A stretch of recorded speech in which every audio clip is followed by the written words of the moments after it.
सब लोग सीधा बैठेंगे। आज हम जानेंगे सफलता की प्राप्ति का आधार उपासना। ठीक है, उपासना करने से सफलता कैसे मिलती है।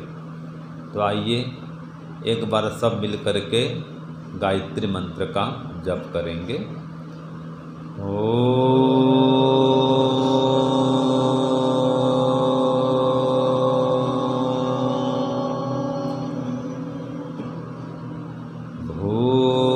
भूर्भुवः स्वः तत्सवितुर्वरेण्यं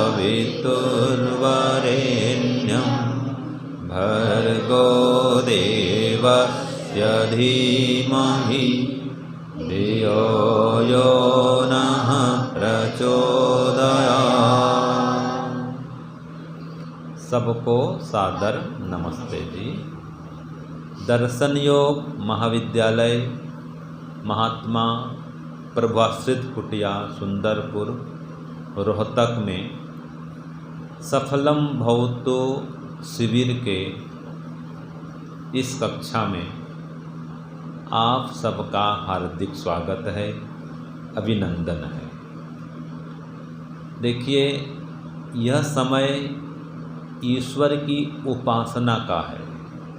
यह पाठ, ये कक्षा ईश्वर उपासना से संबंधित है। तो आज हम जानेंगे एक तो ईश्वर की उपासना कैसे करें और ईश्वर की उपासना का क्या अर्थ है, और ईश्वर उपासना करने से जीवन में हर कार्य में सफलता कैसे मिलती है। ईश्वर की उपासना सफलता का आधार कैसे है, इस पर विचार करेंगे, फिर उपासना भी करेंगे, ध्यान भी करेंगे। तो सबसे पहले समझते हैं उपासना माने क्या है। उपासना माने उपासना, ईश्वर के पास में बैठना, ईश्वर के गुणों का चिंतन करना और ईश्वर के गुणों को धारण करना। ठीक है, ईश्वर की उपासना किसे कहते हैं?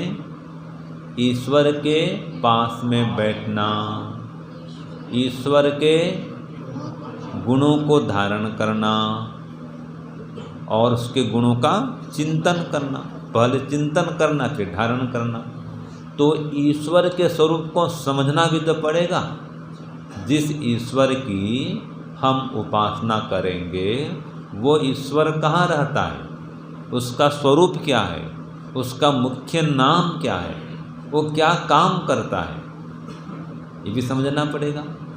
तो देखिए, ईश्वर का स्वरूप, ईश्वर कैसा है बोलिए। ईश्वर सच्चित आनंद स्वरूप, निराकार, सर्वशक्तिमान, न्यायकारी, दयालु, अजन्मा, अनंत, निर्विकार, अनादि, अनुपम, सर्वाधार, सर्वेश्वर, सर्वव्यापक, सर्वांतर्यामी, अजर, अमर, अभय, नित्य, पवित्र और सृष्टि करता है। उसी की उपासना करनी योग्य है। ठीक है ना। तो ये ईश्वर का स्वरूप, ये कहाँ बताया है? आर्य समाज के दूसरे नियम में। तो एक तो आप ईश्वर के स्वरूप को भली भांति समझ लें, इस नियम को याद कर लें और ऐसे ईश्वर की उपासना करें जो सर्वत्र व्यापक है, जिसका मुख्य नाम ओम है। ठीक है ना। तो ओम नाम से, गायत्री मंत्र से उसकी उपासना होती है। तो उपासना करने से सफलता कैसे मिलती है और हर काम में सफलता कैसे मिलती है?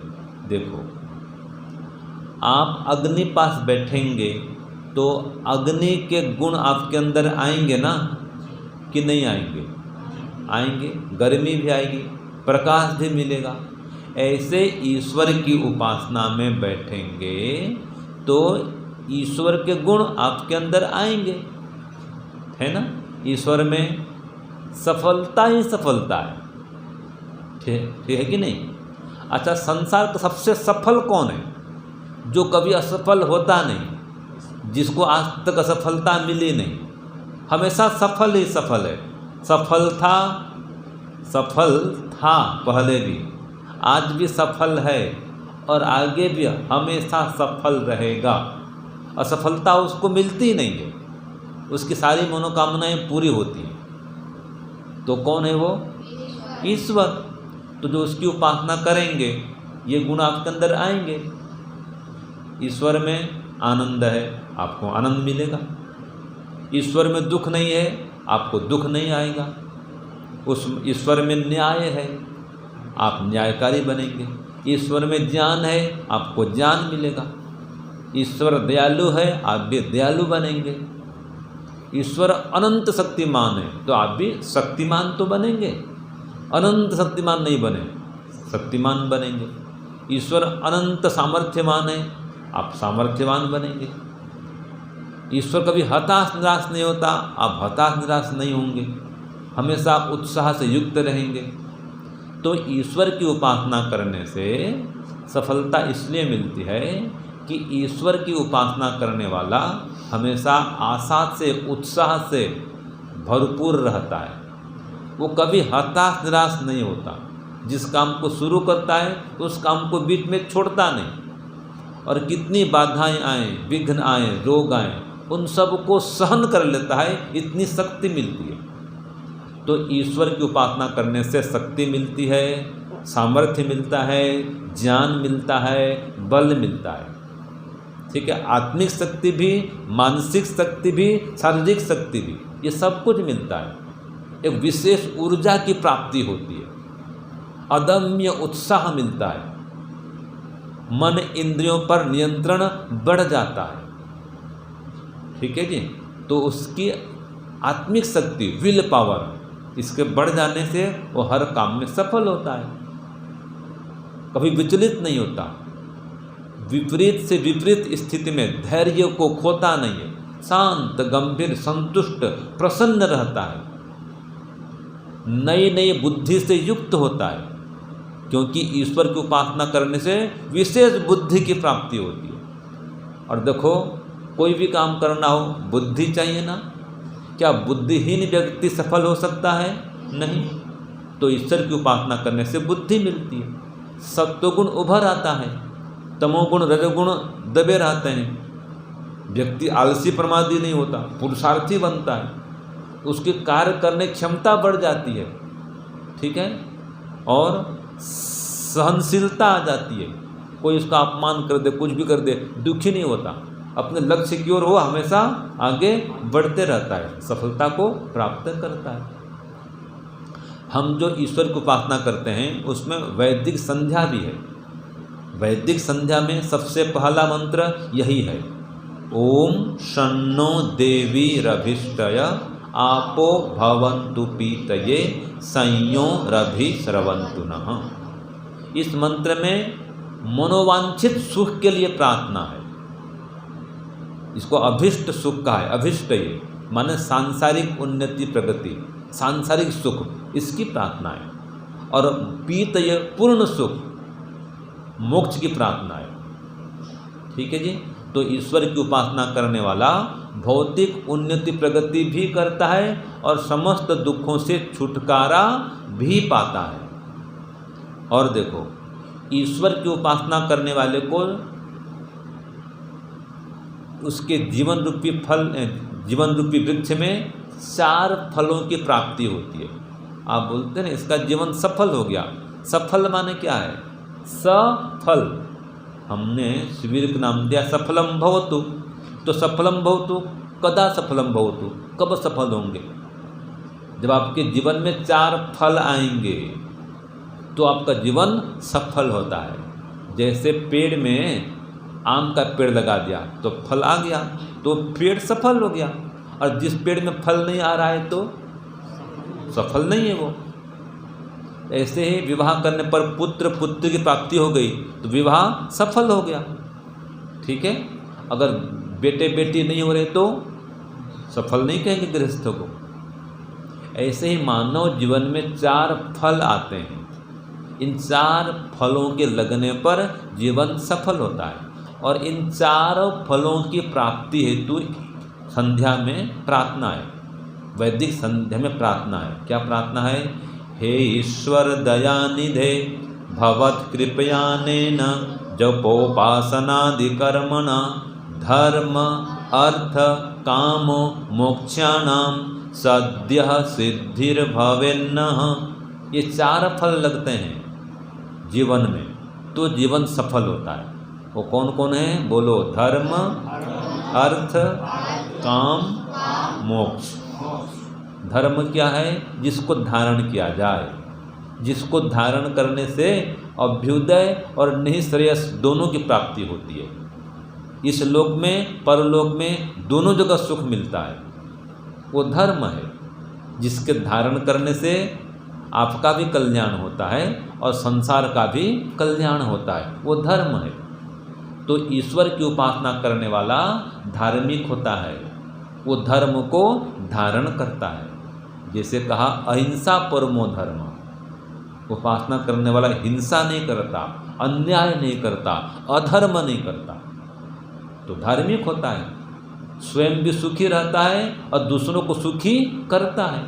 ऐसा आचरण, ऐसा व्यवहार करता है, उसका जीवन सुखमय हो जाता है और उसके व्यवहार से दूसरों को सुख मिलता है। यह धर्म है। फिर वो धर्मपूर्वक धन कमाता है, जिसको अर्थ कहा गया है। अर्थ माने क्या? धर्मपूर्वक जिसको अर्जित करें, जिस धन को, वो अर्थ होता है। जिसको अधर्म से प्राप्त करें वो अनर्थ होता है। तो उपासना करने वाला धर्म को धारण करता है और धर्म सहित धन का अर्जन करता है। तो धर्म हो गया, अर्थ हो गया। अर्थ माने धर्म से कमाया हुआ धन, जिसको कहते हैं ऐश्वर्य, जिसको भी वो धर्म के प्रचार प्रसार में लगाता भी है। जो धन खाली अपने लिए लगे वो केवल धन है, और जिस धन का प्रयोग वेद के प्रचार में होता है, परोपकार में होता है, संत महात्माओं के पालन पोषण में, दान सेवा उपकार में होता है, जिस धन का प्रयोग, वो श्री है, वो लक्ष्मी है, वही ऐश्वर्य है। ठीक है। तो धर्मपूर्वक धन कमाओ, ऐश्वर्यवान बनो और फिर उस धन से अपनी कामनाओं की पूर्ति करो। यह है काम। काम माने धर्मपूर्वक कमाए गए धन से अपनी इच्छाओं की, कामनाओं की पूर्ति करना, ये काम। तो धर्म अर्थ काम और मोक्ष अंतिम है। अंतिम फल सभी दुखों से छूट जाना, परम आनंद को प्राप्त करना, पूर्णतया स्वतंत्र होना, सभी बंधनों से छूट जाना, इसका नाम मोक्ष है। ये 4 फल जब आते हैं जीवन में तो जीवन सफल होता है। यह है सफलम भवतु। तो भौतिक उन्नति भी हो गई, धन भी आ गया, मान सम्मान, प्रसिद्धि, यश कीर्ति सबकी प्राप्ति हो, और फिर सभी दुखों से निवृत्ति भी हो, परम सुख शांति की अनुभूति हो, वो मुक्ति है, वो मोक्ष है। तो ये मोक्ष पाने के लिए ईश्वर की उपासना अनिवार्य है। मैंने कहा ना भाई, जैसे अग्नि पास बैठेंगे तो गर्मी आएगी, ऐसे उपासना करने बैठेंगे, ईश्वर के पास में बैठेंगे, ईश्वर को अपने चारों ओर अनुभव करेंगे, तो क्या होगा? जो गुण ईश्वर में हैं वे गुण आप में आएंगे, तो आप आनंद से युक्त हो जाएंगे। ईश्वर दुखों से रहित है, आप दुखों से रहित हो जाएंगे। ठीक है। और ईश्वर हमेशा सफल ही है, तो आप भी हर काम में सफलता को प्राप्त करेंगे, क्योंकि उपासना करने वाला विशेष साहस से, बल से, सामर्थ्य से युक्त हो जाता है। कितनी परिस्थिति विपरीत हो, वो कभी भयभीत नहीं होता, कभी घबराता नहीं है, अपने काम को छोड़ता नहीं है, सभी बाधाओं को हटा देता है और सफल हो जाता है। ये उपासना करने से शक्ति मिलती है। इसलिए आप ईश्वर की उपासना अवश्य करें, प्रातः काल भी करें, सायंकाल भी करें। 2 समय ईश्वर की उपासना करने का नियम है। तो आप सब लोग तैयार हैं उपासना करने के लिए? जो घर जाकर के भी प्रत्येक दिन सुबह शाम उपासना करेगा, ऊंचा करो हाथ थोड़ा। घर जाके भी जो उपासना करेंगे, शाबाश। तो ईश्वर की उपासना में क्या करना पड़ता है? एक तो ईश्वर के स्वरूप का चिंतन करना होता है, ईश्वर कैसा है उसका गुणगान करना होता है, जिसको बोलते हैं स्तुति करना, ईश्वर की स्तुति करना, ईश्वर के गुणों का चिंतन करना, और फिर ईश्वर से प्रार्थना करना। जैसे हम स्तुति कर रहे हैं, ओम आनंदः, हे ईश्वर आप आनंद स्वरूप हैं, ये ईश्वर की स्तुति है। फिर प्रार्थना, हमें भी आनंद दीजिए, ठीक है। और उपासना उसके आनंद को अनुभव करना कि हे ईश्वर आप मेरे चारों ओर आनंद से ओतप्रोत हो, और उसके आनंद को फिर धारण भी करना, स्वयं भी आनंद में मग्न हो जाना, ईश्वर के आनंद में मग्न हो जाना, ये उपासना है, ठीक है। तो जो व्यक्ति हमेशा आनंदित है वो किसी भी काम में सफल हो सकता है। और उपासना करने से बढ़ जाती है एकाग्रता, उपासना से मिलती है जितेंद्रियता। तो जो व्यक्ति जितेंद्रिय है, जो व्यक्ति एकाग्र है, चंचल नहीं होता है, वो काम में सफल होता है, हर काम में सफलता को प्राप्त करता है। तो ईश्वर की उपासना करने से मन इंद्रियों पर नियंत्रण की क्षमता बढ़ जाती है, चंचलता नष्ट होती है और एकाग्रता की प्राप्ति होती है। शक्ति है एकाग्रता में। देखो ये सूर्य प्रकाश है, दिन भर धरती में पड़ रहा है, कागज है, सूखे पत्ते हैं, ये प्रकाश पड़ने पर भी इनमें कुछ जलता नहीं है, ये पत्ते, सूखे पत्ते जल नहीं जाते हैं, कागज का टुकड़ा जल नहीं जाता है, दिन भर प्रकाश पड़ता है सूर्य का, लेकिन कोई कागज टुकड़ा जलता नहीं है। लेकिन उसी सूर्य प्रकाश को आप इस प्रकार से, जो लेंस वाला है, पावर वाला ग्लास बोलते हैं ना, ऐसे कांच से गुजारो और नीचे कागज रख दो, तो क्या होगा? जो कागज जल जाएगा। क्यों?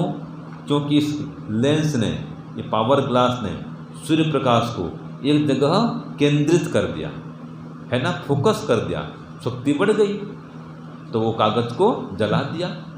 तो ऐसे उपासना करने से एकाग्रता बढ़ जाती है, मन बुद्धि के एकाग्र होने से कार्य क्षमता भी फिर बढ़ जाती है, बुद्धि बिखरती नहीं है, मन और कहीं भटकता नहीं है, जिस काम को करेंगे उसमें तल्लीन होकर करेंगे, लगन पूर्वक काम करेंगे तो सफलता अवश्य मिलती है।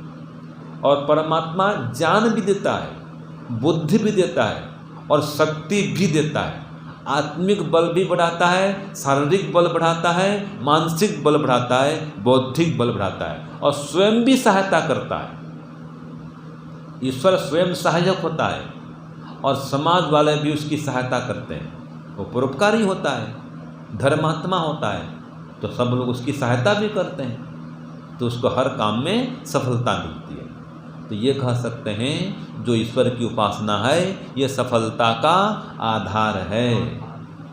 जो उपासना करेगा ना वो सरल विनम्र रहेगा, धोखाधड़ी नहीं करेगा, चिटिंग धत्तिंग नहीं करेगा, किसी को ठगेगा नहीं, ईमानदारी से काम करेगा, जो भी उसका कर्तव्य है पूरा कर्तव्य का पालन करेगा।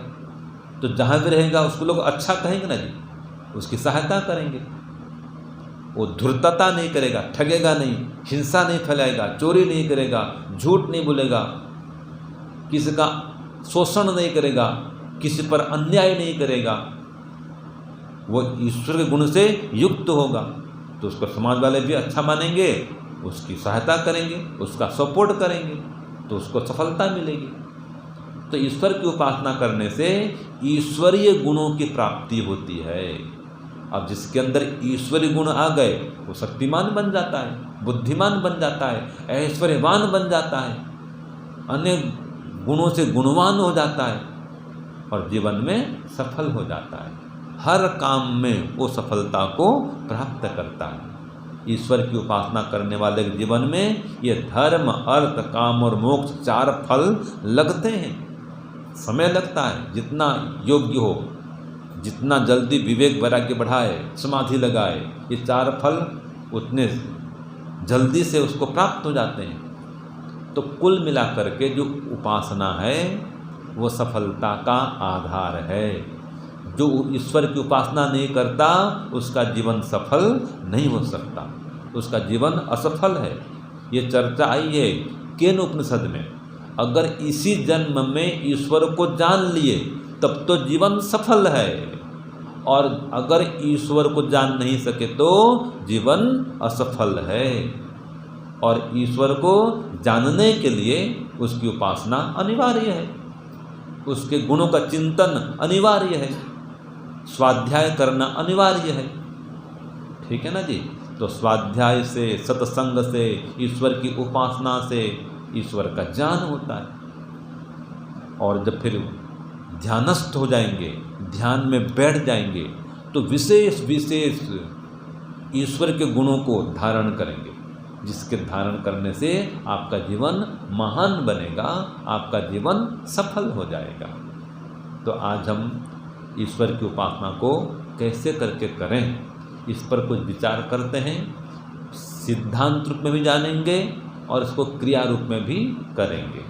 देखो, जब भी आप उपासना करने बैठेंगे, नियम क्या है, सीधा बैठेंगे।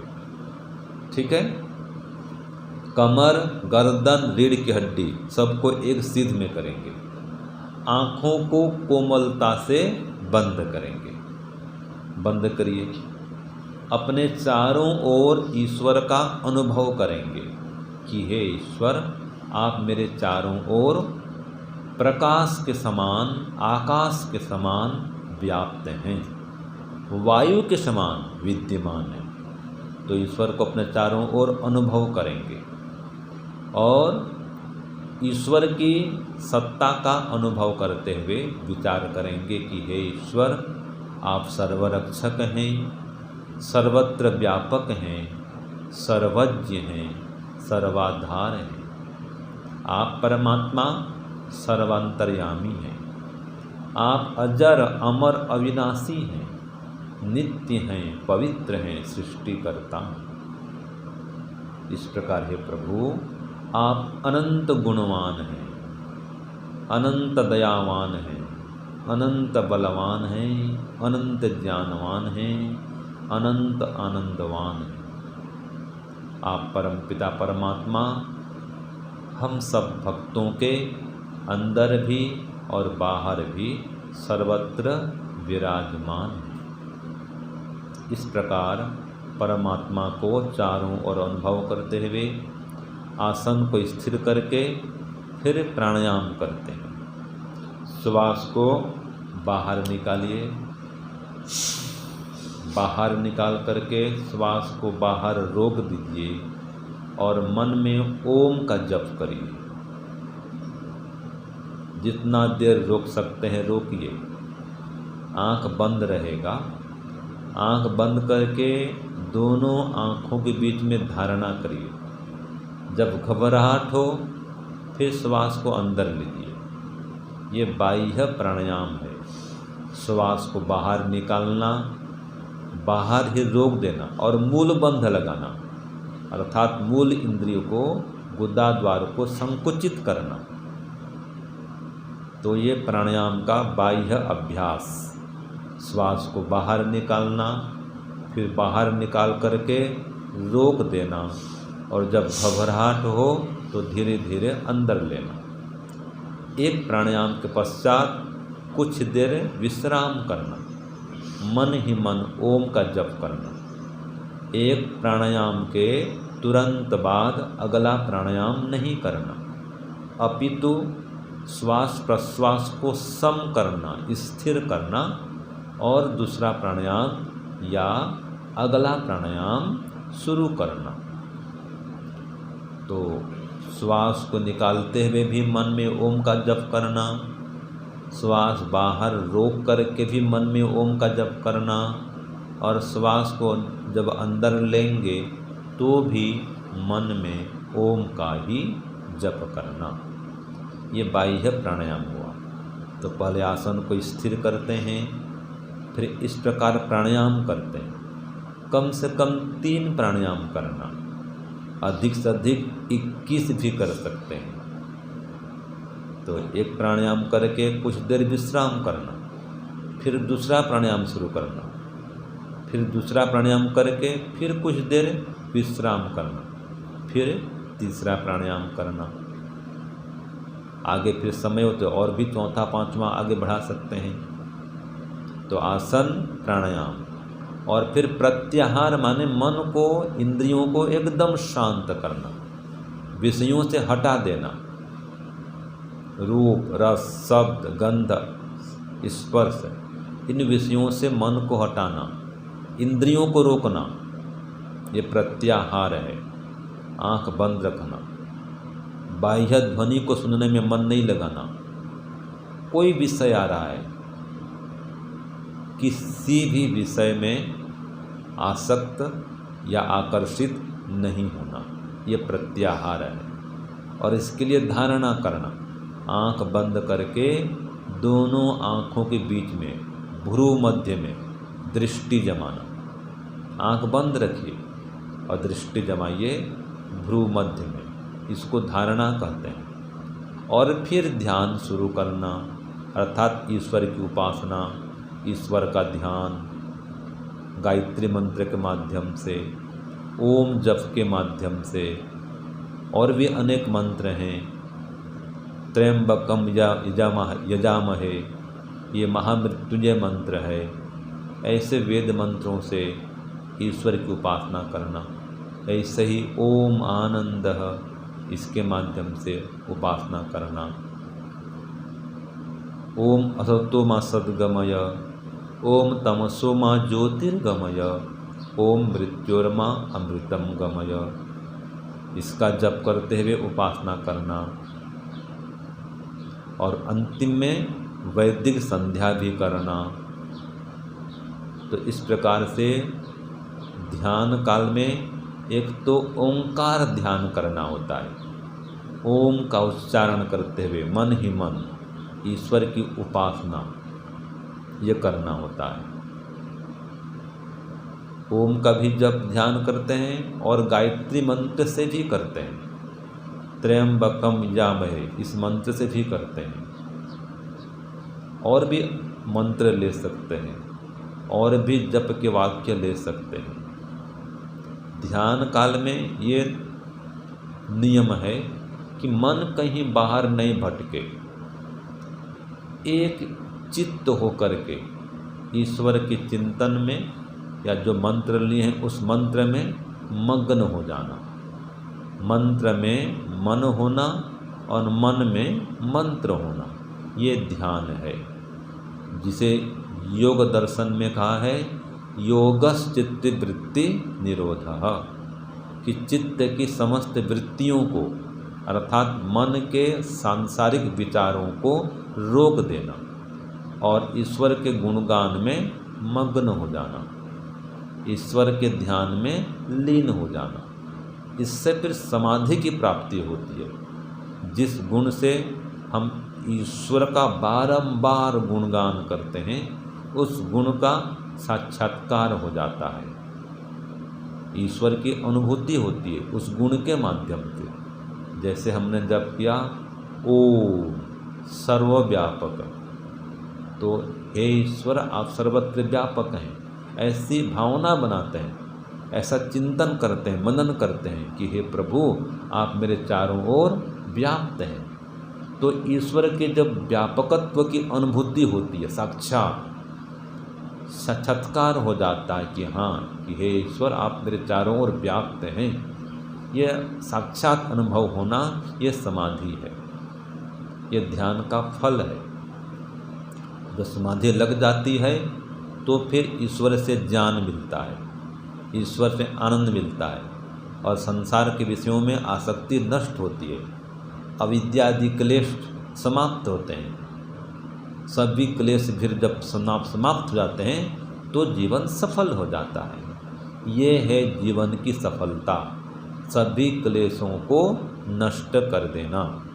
तो समाधि लगाने से अविद्या आदि सभी क्लेश नष्ट हो जाते हैं और क्लेश नष्ट होने पर जीवात्मा जन्म और मरण के बंधन से छूट जाता है, तो जीवन सफल हो जाता है।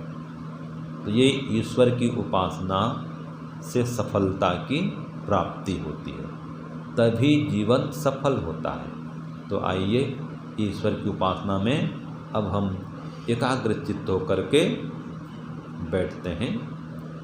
पुनः सीधा बैठिए, कमर, गर्दन, रीढ़ की हड्डी एक सीध में करिए, लंबा गहरा श्वास भरिए।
हे ईश्वर, आप सर्वरक्षक हैं, हमारी भी सर्वत्र रक्षा कीजिए।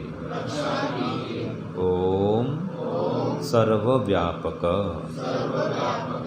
हे प्रभु आप सर्वत्र व्याप्त हैं, हमें भी सर्वत्र आपके व्यापकता की अनुभूति कराइए। ओम सर्वज्ञ, हे प्रभु आप अनंत ज्ञान विज्ञान के भंडार हैं, सबका ज्ञान रखने वाले हैं, हमें भी आपके ज्ञान विज्ञान की प्राप्ति कराइए। ओम सर्वाधार, हे प्रभु आप समस्त चराचर जगत के आधार हैं, हमारे भी आधार बनिए। ओम आनंदः, हे ईश्वर आप आनंद स्वरूप हैं, हमें भी आनंद दीजिए। और इसलिए हमारी बुद्धि को आपकी भक्ति से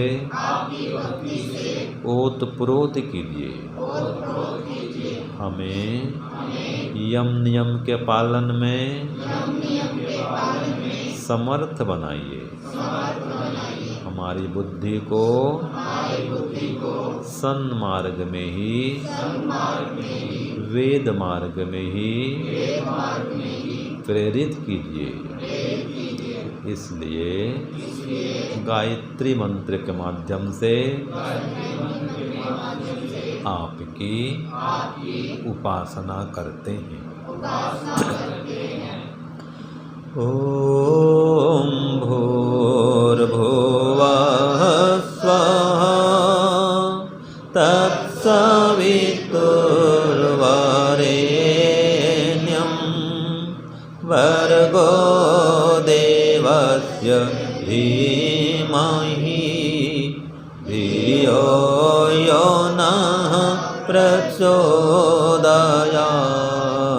ॐ भूर्भुवः स्वः तत्सवितुर्वरेण्यं भर्गो देवस्य धीमहि धियो यो नः प्रचोदयात्। ॐ भूर्भुवः स्वः तत्सवितुर्वरेण्यं भर्गो देवस्य धीमहि धियो यो नः प्रचोदयात्। प्रभु भूर्भुवः स्वः तत्सवितुर्वरेण्यं भर्गो देवस्य धीमहि धियो यो नः प्रचोदयात्।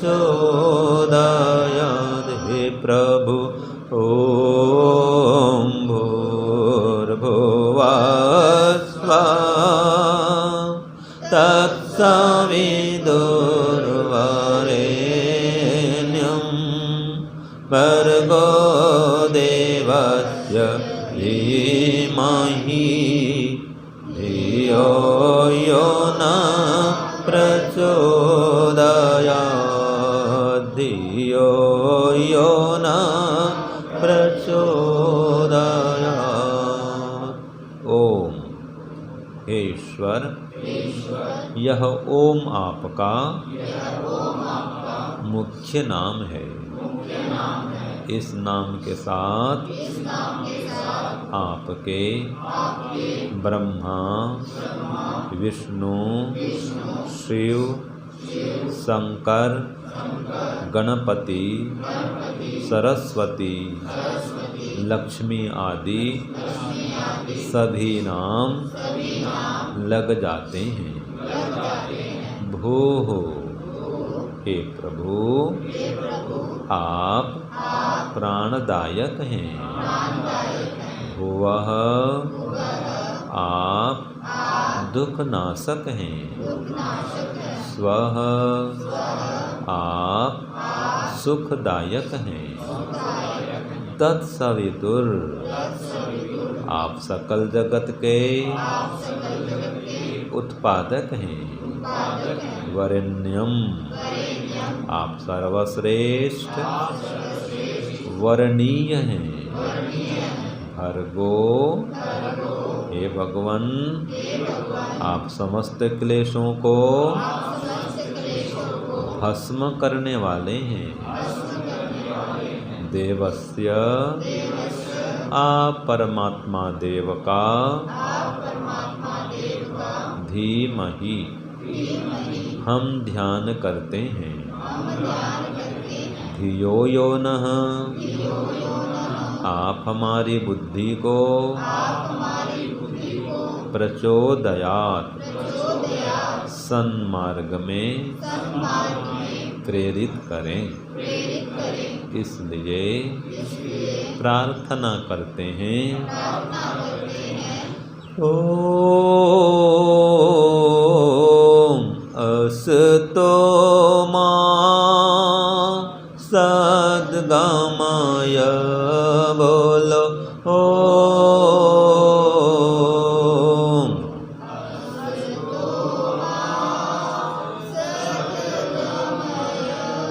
ओम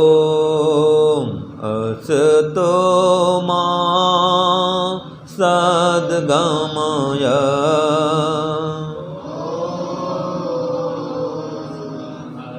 सतो मा सद्गमय प्रभु ओम असतो मा सद्गमय असतो मा सद्गमय सद्गमय। हे ईश्वर, आप हमें असत्य से छुड़ाकर सत्य की ओर ले चलिए और इसके लिए हमारे मिथ्या ज्ञान को, अविद्या को नष्ट कीजिए।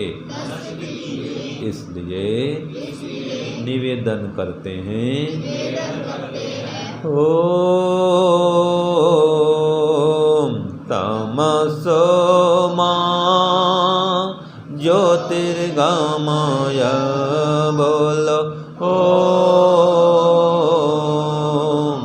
तमसो मा ज्योतिर्गमय ओम तमसो मा ज्योतिर्गमय प्रभु ओम तमसो मा ज्योतिर्गमय हे प्रभु ओम तमसो मा ज्योतिर्गमय तमसो मा ज्योतिर्गमय ज्योतिर्गमय। हे ईश्वर, आप हमें अविद्या से छुड़ाकर विद्या की ओर ले चलिए। ओम मृत्योर्मा अमृतं गमय ओम मृत्योर्मा अमृतं गमय ओम मृत्योर्मा अमृतं गमय प्रभु ओम मृत्योर्मा अमृतं गमय हे प्रभु ओम मृत्योर्मा अमृतं गमय मृत्योर्मा अमृतं गमय अमृतं गमय। हे ईश्वर, आप हमें मृत्यु दुख से छुड़ाकर मोक्ष आनंद की ओर ले चलिए। इसलिए आपसे बारंबार आनंद की याचना करते हैं। ओम आनंदः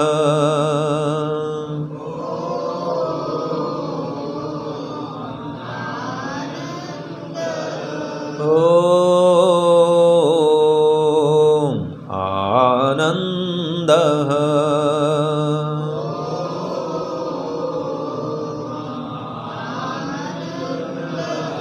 ओम आनंदः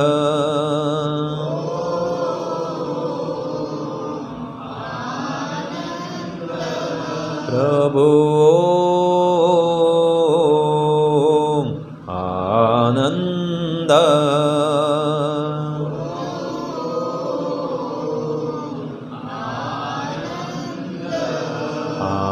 आनंद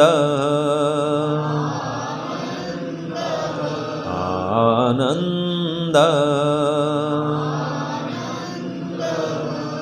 हे ईश्वर, आप आनंद स्वरूप हैं,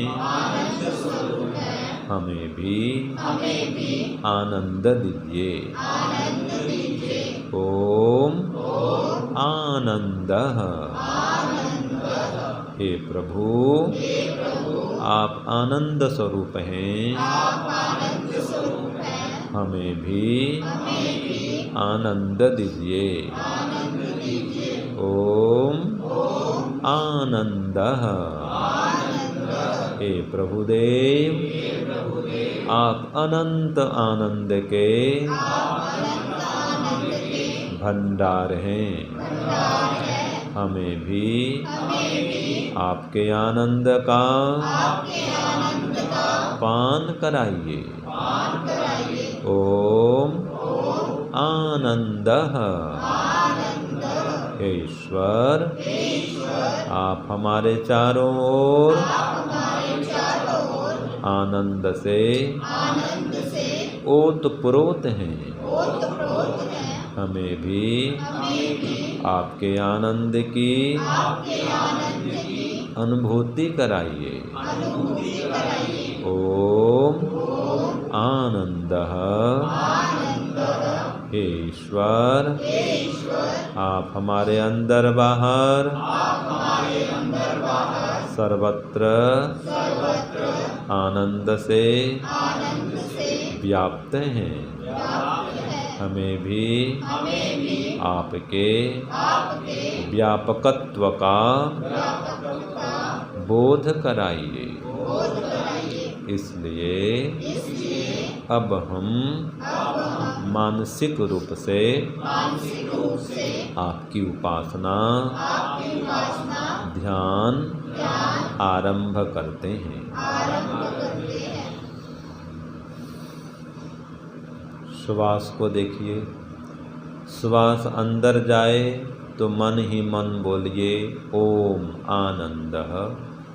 श्वास बाहर आए तो प्रार्थना करेंगे, हे ईश्वर, आप आनंद स्वरूप हैं, मुझे भी आनंद दीजिए।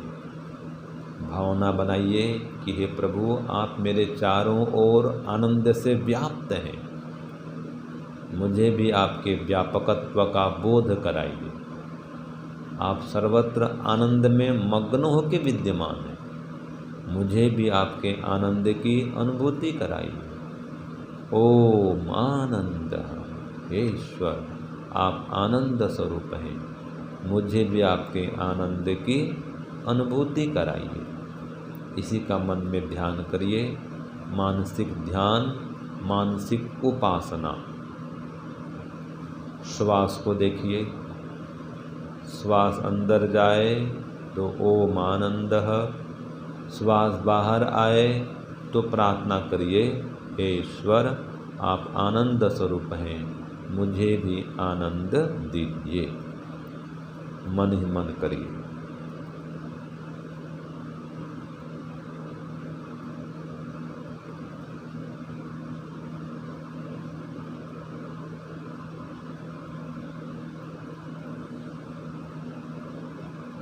नींद न आए इसका ध्यान रखेंगे,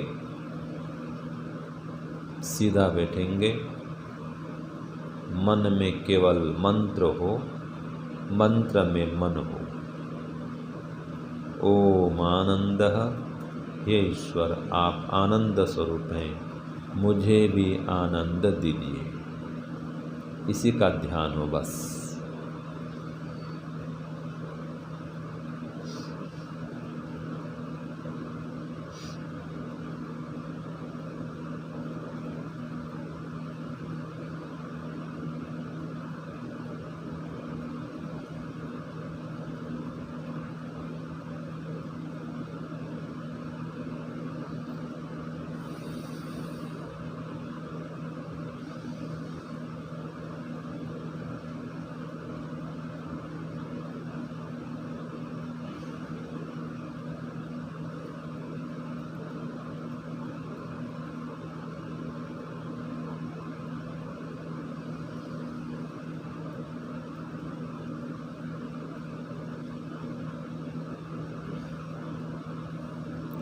अब केवल मानसिक ओंकार ध्यान करेंगे।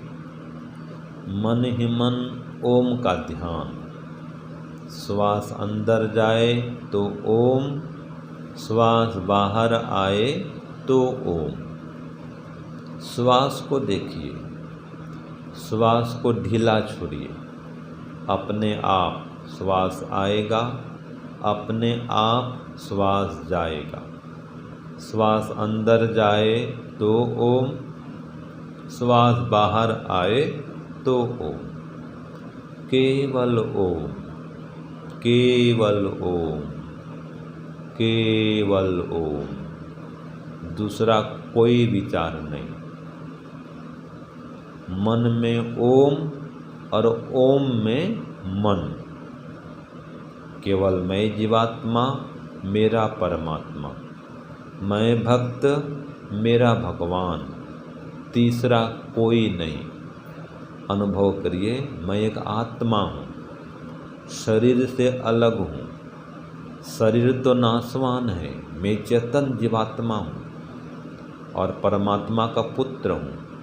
परमात्मा मेरे माता पिता हैं, मेरे भाई हैं, बंधु हैं, गुरु हैं, सखा हैं। वही सच्चे साथी हैं। हे प्रभु, आप ही मेरे सच्चे साथी हैं, सच्चे सखा हैं, सच्चे सहायक हैं, सर्वस्व हैं।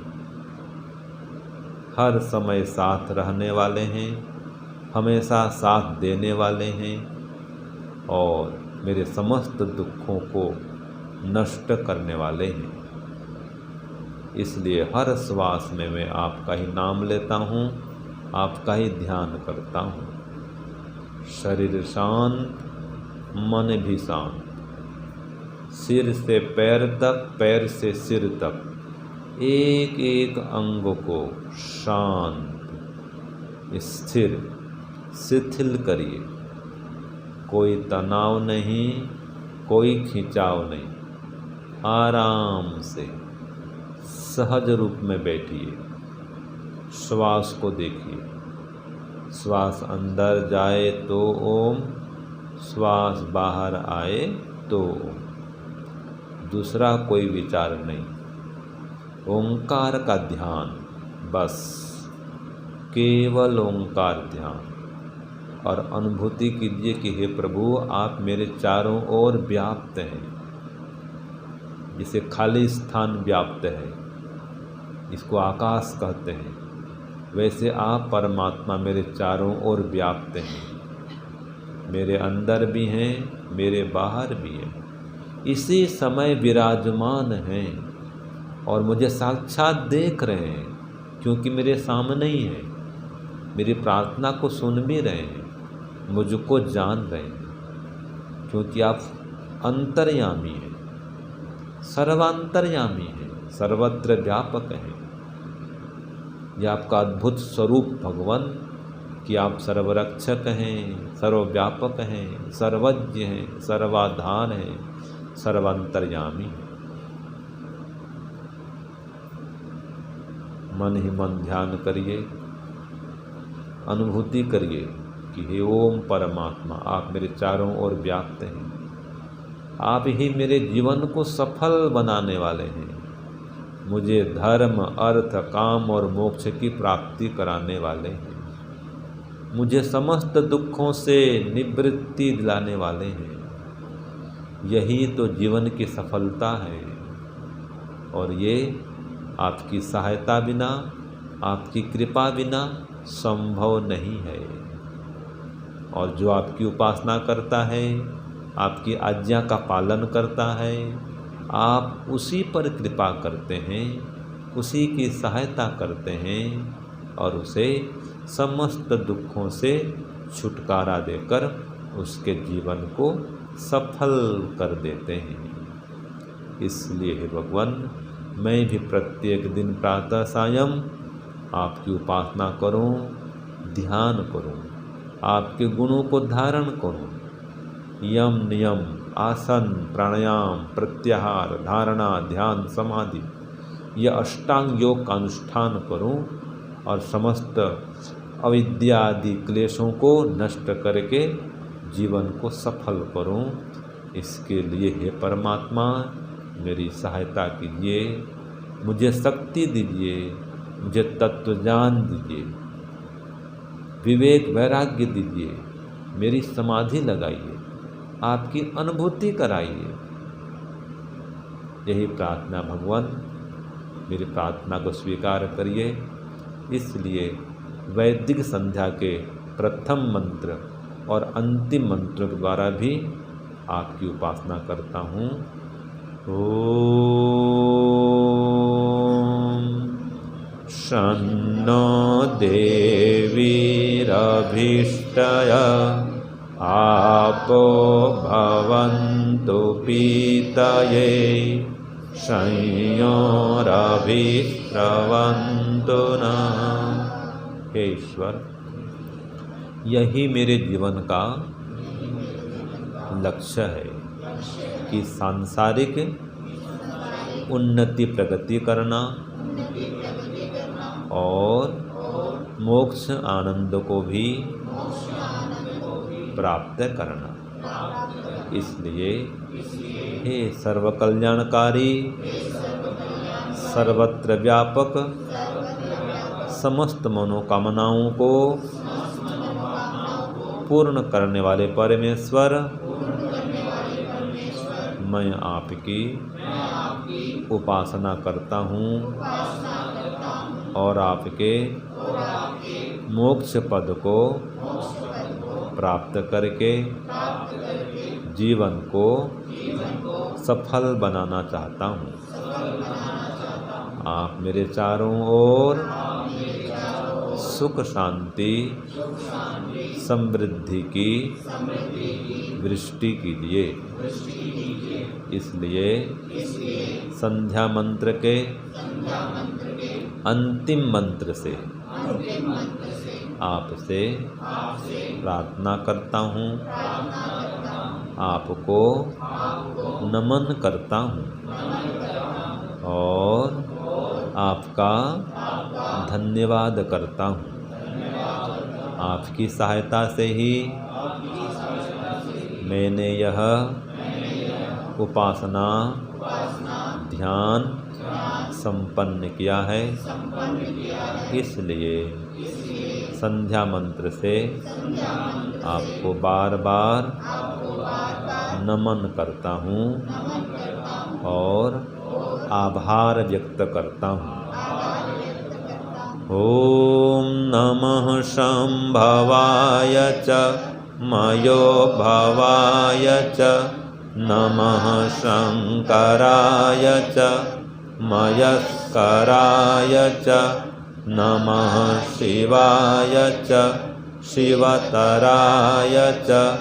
ओम शांति शांति शांति। हे ईश्वर, हे प्रभु, आप सुख स्वरूप हैं, सुख प्रदाता हैं, धर्म स्वरूप हैं और हमें धर्म कार्यों में नियुक्त करने वाले हैं। अत्यंत मंगल स्वरूप हैं और हमारा भी मंगल करने वाले हैं। मोक्ष स्वरूप हैं और हमें भी मोक्ष पद को प्रदान करके समस्त दुखों से छुटकारा दिलाने वाले हैं और हमारे जीवन को सफल सार्थक कृतकृत्य करने वाले हैं। इसलिए हे प्रभु, हम बारंबार आपका धन्यवाद करते हैं, धन्यवाद करते हैं, धन्यवाद करते हैं। ओम शांति शांति शांति। दोनों हाथों पर रगड़ेंगे। धीरे धीरे आँखों को सहलाते हुए आँख खोलेंगे। तो ये ध्यान का एक प्रशिक्षण भी आपको दिया गया। आशा करता हूँ प्रत्येक दिन इस प्रकार से ध्यान करेंगे, उपासना करेंगे और जीवन को सफल बनाएंगे। ओम शांति, ओम शांति।